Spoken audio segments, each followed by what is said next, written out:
Okay, we'll do the 50 right after Mike Conigliaro. And Reform candidate Mike Conigliaro. Hello, everybody.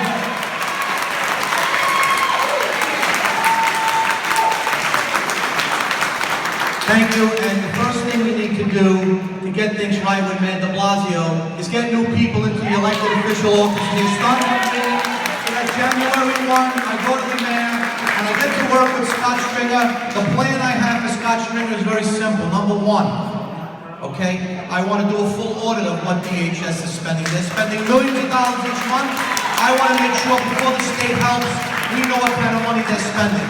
Number two, if the mayor does not want to talk to the governor and vice versa, I want to sit down with the governor and get that Section 8 program up and running again so that people can assimilate and not be treated like criminals and stuck in hotel rooms, such as that family that was here tonight. We need to let people know that they'll have options. Those options have worked, and we need to make sure that those people can see that they'll be taken care of. The third option, and the third option I want to work with is with our veterans, is I want to bring back faith-based shelters.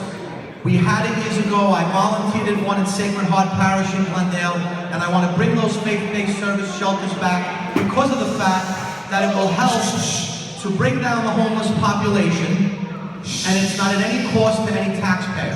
But, first and foremost, is 2 years ago, when the issue came about with the Glendale shelter, and I came to speak, I let it be known that what I would have done then is I would have put up legislation to make New York a resident-only state. Okay?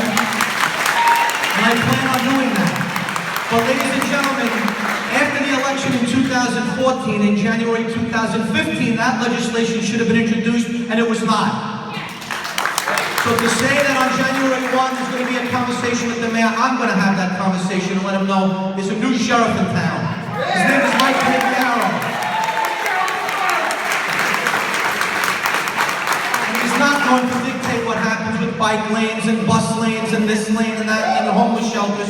We're going to have what we want, not what he wants. Now, tonight the controller said you have to have community and involvement. What good is community and involvement when our elected officials come and stand here where we have a horse and pony show the other day in City Hall saying that they're doing all these things and behind closed doors they're working behind our backs? Unacceptable. That is unacceptable, ladies and gentlemen. With me, you will have full transparency. With me, you will know what's going on. And with me, you will never be out protesting somewhere while I'm in a room making deals on how things are going to go on. With exactly what we're protesting against. Won't happen.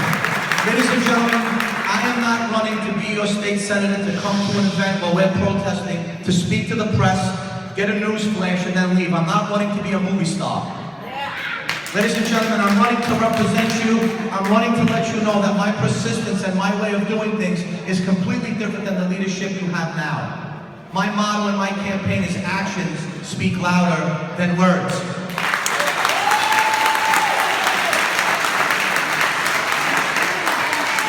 The quality in our life in our neighborhoods has dropped because we haven't had representation. We haven't had the right people representing us with issues such as illegal dumping that's been going on in the area. This Saturday, I did 4 cleanups with people from my campaign team with the volunteer of 4 different private sanitation companies. We did one in Maspeth, we did one in Ozone Park, we did one in Ridgewood, we did one by the Jackie Robinson, and guess what? People saw what could be done just when people come together as a community. That's the important thing, ladies and gentlemen. You do not have to be an elected official to get things done. You have to have the drive and the fight to get things done. And that's what you've been doing, and that's what I'm going to do when I represent you as your next state senator. And one other thing, ladies and gentlemen, that's very important that we have to be aware of, the education of our children. Right now, our children are learning under a system called Common Core.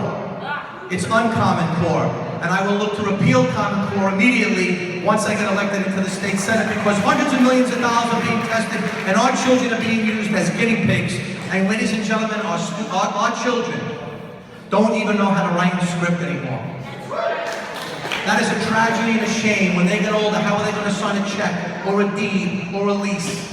How are they going to do that? In my home, we taught my daughter how to write a script. I refuse to let her be behind. But I will repeal Common Core, and I will work with the community, and I will work with teachers and principals and guidance counselors to bring back a basic way of learning in our schools so that when our children go to school and then go to high school, because you have students in high school now, when they take the SATs, cannot even identify themselves at the end of the test because they can't sign their name. You have high school principals pushing those students out because they want to make sure their numbers go up, and it's hurting our society. And I refuse to let children be used as guinea pigs. I refuse to let numbers skew what we need to do in our education system, because it's our children that are the future. So Common Core will go, and I will make sure of that as well, and I will vote to make sure Common Core goes. Ladies and gentlemen, that is important. One last thing, I just want you to know that it will be my privilege and my honor to be your next state senator, and I promise you from the bottom of my heart, ladies and gentlemen, we will make history and we will bring this neighborhood and this district back to the way it should be. Thank you, and God bless America.